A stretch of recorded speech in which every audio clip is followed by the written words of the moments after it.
আমেরিকার কাছ থেকে বাণিজ্য সুবিধা নেয়া দেশগুলোকে ভবিষ্যতে কোনো ছাড় দেয়া হবে না। বিশ্ব বাজার ব্যবস্থায় আমেরিকার নিয়ন্ত্রণ প্রতিষ্ঠা করতেই ট্রাম্প এমন নীতি গ্রহণ করেছেন বলে জানিয়েছেন হোয়াইট হাউসের deputy chief for policy and homeland security adviser Stephen Miller.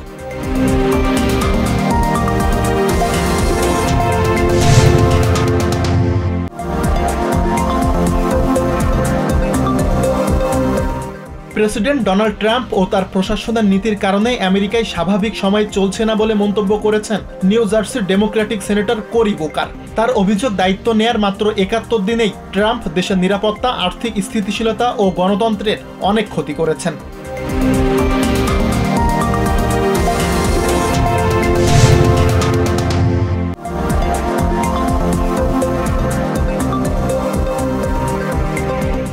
Trump প্রশাসনের কঠোর শুল্ক নীতির কারণে মিশিগানের গাড়ি উৎপাদনকারী প্রতিষ্ঠানগুলো অচিরেই বিপর্যয়ের মুখে পড়বে বলে আশঙ্কা জানিয়েছেন স্থানীয় ব্যবসায়ীরা। অতিরিক্ত আমদানি শুল্কের কারণে ছোট এবং মাঝারি পরিসরের ব্যবসায়িক উদ্যোগ সবচেয়ে ঝুঁকির মুখে পড়বে বলে আশঙ্কা জানান তারা।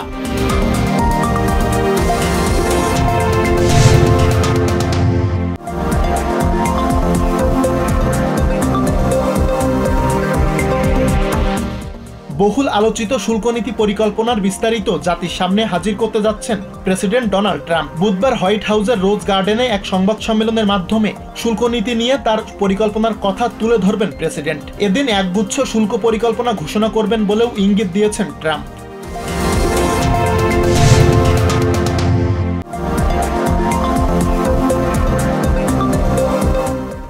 মিয়ানমারে শক্তিশালী ভূমিকম্পের পর আবারও সাহায্যের হাত বাড়িয়ে দিয়েছে বাংলাদেশ।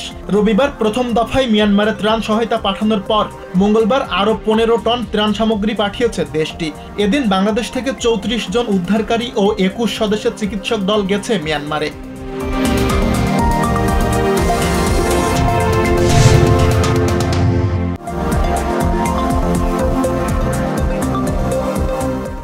ফ্যাসিস্টের পতনের পর বাংলাদেশে এখন নির্বাচনী হাওয়া বইছে বলে মন্তব্য করেছেন বিএনপির স্থায়ী কমিটির সদস্য আমির খসরু মাহমুদ চৌধুরী।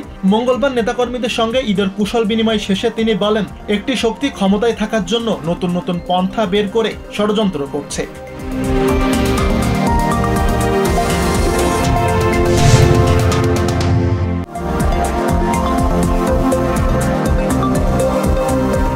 সম্প্রতি দ্য নিউ ইয়র্ক টাইমসে বাংলাদেশ নতুন করে গড়ে উঠছে, ইসলামী কট্টরপন্থীরা সুযোগ খুঁজছে শিরোনামে প্রকাশিত প্রতিবেদনের প্রতিবাদ জানিয়ে বিবৃতি দিয়েছে অন্তর্বর্তী সরকারের প্রেস উইং। প্রতিবেদনটিকে বিভ্রান্তিকর ও একপেশে আখ্যায়িত করেছেন প্রধান উপদেষ্টার প্রেস সচিব শফিকুল আলম।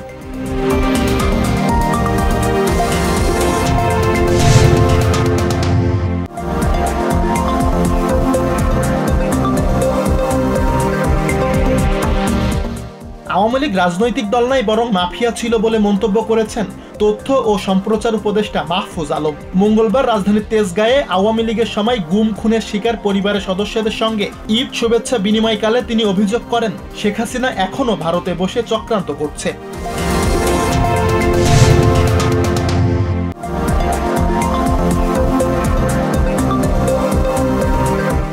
রাশিয়ার ওপর প্রেসিডেন্ট ডোনাল্ড ট্রাম্পের দ্বিতীয় দফা নিষেধাজ্ঞার হুঁশিয়ারির পরই ইউক্রেন ইস্যুতে সুর নরম করেছে ক্রেমলিন। মঙ্গলবার ক্রেমলিনের মুখপাত্র দিমিত্রি পেসকভ সাংবাদিকদের জানান, আমেরিকার সঙ্গে এক হয়ে ইউক্রেনে শান্তি প্রতিষ্ঠায় কাজ করছেন তারা।